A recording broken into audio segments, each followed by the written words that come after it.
बिस्मिल्लाहिर्रहमानिर्रहीम। आज हमारे पास एक्सरसाइज 6.1 क्वेश्चन नंबर 2 है। ये इसमें एचसीएफ हमने फाइंड करना है बाय डिवीजन मेथड।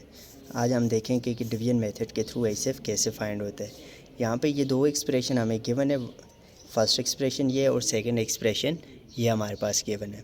फर्स्ट आपके पास ये होता है किसी भी एक एक्सप्रेशन को जब आपके पास उसकी डिग्री सेम हो तो कोई एक एक्सप्रेशन आप डिवाइड में लिख सकते हैं और एक डिवाइज़र बन जाएगा।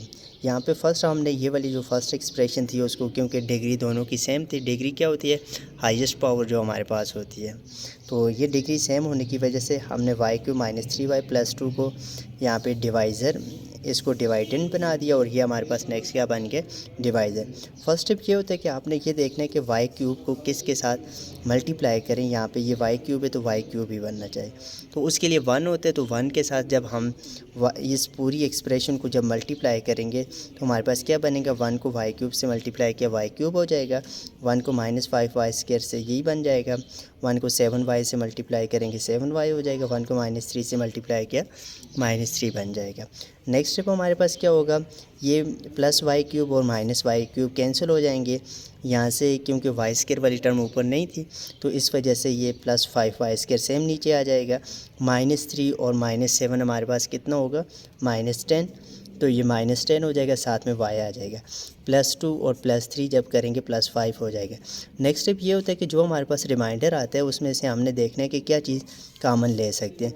अब ये देखें तो ये 5 के टेबल में आ रही हैं तीनों वैल्यूज़, तो इसमें से फर्स्ट हमने 5 को कॉमन ले लिया। 5 को जब हमने कॉमन लिया यहाँ से y² बच जाएगा, ये 2 5 से 10 होते हैं तो -2y हो जाएगा और +1 आ जाएगा यहाँ से।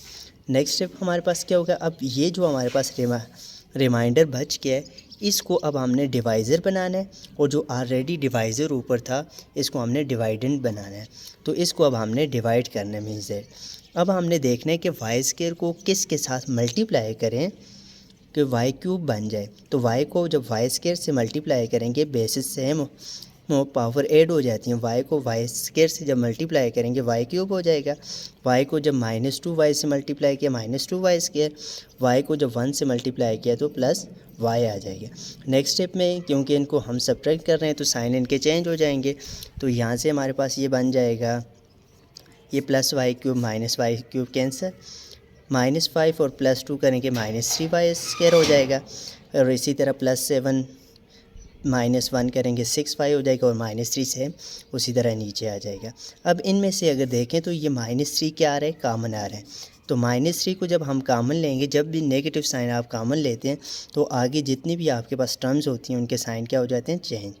तो -3 को जब कॉमन लिया तो ये बन जाएगा y², यहाँ से -2y और +1, ये सब इनके, क्योंकि फर्स्ट टर्म नेगेटिव थी, थर्ड नेगेटिव थी, अब पॉजिटिव बन गई है, और ये सेकंड टर्म आपके पास पॉजिटिव थी तो क्या हो गई है, नेगेटिव। अब ये आपके पास रिमाइंडर बन गया। अब इस रिमाइंडर को हमने इस डिवाइज़र के साथ, अब डिवाइज़र जो था उसको डिवाइडेंड बनाना है, उसको डिवाइड करना है, तो इसको जब हम डिवाइड करेंगे अब हमने देखना है कि y² को किस से मल्टीप्लाई करें y² बने, तो अगर y² को हम 1 से मल्टीप्लाई करें तो ये बन जाएगा y², और -2y से मल्टीप्लाई करेंगे -2y, 1 को 1 से मल्टीप्लाई किया ये बन गया। नेक्स्ट स्टेप में साइन जब चेंज करेंगे तो ये सारे अपोजिट साइन आ रहे हैं, +y² -y² के साथ कैंसिल, -2y +2y के साथ कैंसिल, +1 -1 कैंसिल हो जाएंगे, यहाँ से ये कट होके 0 बच जाएगा। और जो हमारे पास डिवीजन मेथड में लास्ट डिवाइज़र जो होता है जिसके साथ आपने डिवाइड किया होता है वो ही हमारे पास एचसीएफ होता है, तो इसका एचसीएफ क्या आ गया, y² - 2y + 1, यही रिक्वायर्ड रिज़ल्ट होगा। क्वेश्चन नंबर 2 का ये हमारे पास ये फोर्थ पार्ट है जिसमें 2x³ + 10x² + 5x + 25 और ये दो एक्सप्रेशन दी हुई हैं। इसमें भी आप देखें तो वैल्यूज़ दोनों की जो डिग्री है जो हमारे पास क्या आ रही है, x⁻3, तो x⁻3 इन दोनों में सेम आ रही है। सेम होने की वजह से किसी एक को भी आगे आप डिवाइड में रख सकते हैं, लेकिन इसका कोफिशिएंट 2 था तो इसलिए 1 से ग्रेटर था तो हमने इसको आगे डिवाइड में रख लिया। अब हमने क्या करना है, ये देखना है कि x³ को किस के साथ मल्टीप्लाई करें 2x³ बन जाए, तो 2 के साथ जब हम मल्टीप्लाई करेंगे 2x³ हो जाएगा, फिर 2 को जब 5x² से मल्टीप्लाई किया प्लस 10x² बन जाएगा। 2 को -x से मल्टीप्लाई किया -2x, 2 को -5 से मल्टीप्लाई किया -10।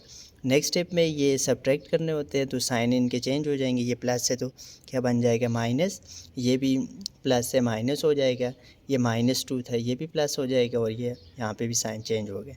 अब ये +2x² -2x² cancel, plus 10x -10x² cancel हो जाएंगे, +5 और +2 क्या हो जाएंगे 7 और x साथ में वेरिएबल है तो x आ जाएगा। इसी तरह +25 और +10 करेंगे तो +35 हो जाएगा। अब इसमें देखें तो ये 7 के टेबल में दोनों टर्म जो हैं इनमें 7 के मल्टीपल आ रहे हैं तो 7 को हमने कॉमन लेना है। 7 को जब कॉमन लिया तो यहाँ से ये x बच जाएगा, क्योंकि x को 7 से मल्टीप्लाई करें तो 7x ही होता है और 5 7 ज़ा 35 तो यहाँ से 5 बच जाएगा। अब ये हमारे पास रिमाइंडर आ गया x+5। डिवीजन मेथड में अब यही होता है कि जो हमारे पास डिवाइज़र होता है फिर उसको डिवाइडेंट बनाना होता है। अब ये वाली वैल्यूज़ जो आपके पास लिखी हुई हैं इसको अब हमने यहाँ पे लिखनी है, x³ + 5x² - x - 5। अब ये देखना है कि x को किस से मल्टीप्लाई करें x³ बन जाए। ये x है, अब इसको हमने देखना था किस से मल्टीप्लाई करें। तो x² से जब मल्टीप्लाई करेंगे, बेसेस जब सेम होती हैं तो पावर क्या हो जाती हैं, ऐड हो जाती हैं, तो x पावर 3 बन रही है। तो x² से जब मल्टीप्लाई करेंगे x³ हो जाएगा, x² को जब 5 से मल्टीप्लाई करेंगे 5x² आ जाएगा।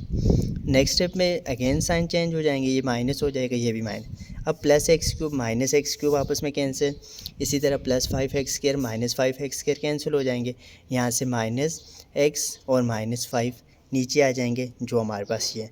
अब इनमें देखने के क्या चीज़ कॉमन है, अगर फर्स्ट टर्म के साथ नेगेटिव साइन हो तो वो कॉमन लेते हैं, तो इसलिए इस स्टेप में हम -1 को क्या करेंगे, कॉमन लेंगे। जब माइनस साइन कॉमन लेंगे आगे सिर्फ ये होगा कि इन वैल्यूज़ के साइन चेंज हो जाएंगे, तो ये x+5 बन जाएगा।